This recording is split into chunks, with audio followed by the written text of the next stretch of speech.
പല റിലേഷൻസും തകരാറുള്ള പ്രധാന കാരണം എന്ന് പറഞ്ഞാൽ വിശ്വാസം നഷ്ടപ്പെടുകയാണ്. വിശ്വാസം നഷ്ടപ്പെടുക എന്നു വെച്ച് കഴിഞ്ഞാൽ രണ്ട് പാർട്ട്നേഴ്സ് ആയിരിക്കാം, വാട്ടവർ. നിങ്ങൾക്ക് എന്തെങ്കിലും ഒരു അബദ്ധം സംഭവിച്ചു, അല്ലെങ്കിൽ നിങ്ങളോട് തെറ്റ് ചെയ്തു. ആ തെറ്റ് ചെയ്തിട്ടുണ്ടെങ്കിൽ നിങ്ങൾ ചെയ്ത തെറ്റാണ്. അപ്പോൾ നിങ്ങളത് പറയുക, എന്നിട്ട് നിങ്ങൾ തെറ്റ് ചെയ്തു പോയി, ഇനി ഞാനത് ചെയ്യില്ല എന്ന്. പക്ഷേങ്കിൽ ചില ആളുകളുടെ മുക്കാഭാഗം ആളുകൾ എന്താ ചെയ്യുകയെന്ന് വെച്ച് കഴിഞ്ഞാൽ ആ ഒരു തെറ്റ് നിങ്ങൾക്ക് അറിയാം അത് തെറ്റാണെന്ന്, പക്ഷേ ആ തെറ്റ് മൂടി വെക്കാൻ വേണ്ടിയിട്ട് പല കള്ളത്തരങ്ങൾ പറയും. ആ കള്ളത്തരങ്ങൾ മൂടി വെക്കാൻ പിന്നെയും ഒരു കള്ളം പറയും. ഇങ്ങനെ കള്ളങ്ങളുടെ ഭാണ്ഡക്കെട്ട് ബൈ ഇങ്ങനെ വന്നുകൊണ്ടിരിക്കും. പക്ഷേങ്കിൽ ഈ പാർട്ട്ണർ ആ സത്യം വേറൊരാൾ മുഖേന അറിഞ്ഞു കഴിഞ്ഞു കഴിഞ്ഞാൽ നിങ്ങൾ ഇത്രയും കഷ്ടപ്പെട്ടുണ്ടാക്കിയ കള്ളത്തരങ്ങൾ ഒരു നിമിഷം കൊണ്ട് പൊട്ടിത്തകരും അല്ലേ.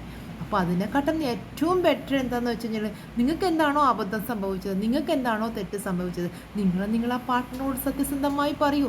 സത്യമെന്ന് പറഞ്ഞാൽ നമുക്ക് ഒരു പ്രാവശ്യം പറഞ്ഞാൽ, അല്ലാതെ നമ്മളൊരു തെറ്റ് ചെയ്തിട്ട് അതിനെ നമ്മൾ രക്ഷിക്കാൻ വേണ്ടിയിട്ട് കള്ളത്തരങ്ങൾ ഒരു പ്രാവശ്യം പറഞ്ഞാൽ അതിന് ചേർന്ന് നമുക്ക് ഒത്തിരി കള്ളത്തരങ്ങൾ പറയേണ്ടി വരും. അപ്പോൾ ഇത് നമ്മുടെ വിശ്വാസം ഉണ്ടല്ലോ, അത് നഷ്ടപ്പെടാൻ കാരണമാകും. അപ്പോൾ എല്ലാവരും ബന്ധത്തിൽ നിങ്ങൾ സത്യസന്ധന്മാരായി ആകാൻ ശ്രമിക്കുക. അല്ലാതെ അയ്യോ ആ ബന്ധം നഷ്ടപ്പെട്ടു പോലോ, അവരെന്ത് ചിന്തിക്കുമോ എന്ന് കരുതിയിട്ട് കള്ളങ്ങൾ പറഞ്ഞാൽ, കള്ളത്തരങ്ങൾ കൊണ്ട് എപ്പോഴും നമുക്ക് നഷ്ടങ്ങൾ മാത്രമേ സംഭവിക്കുകയുള്ളൂ.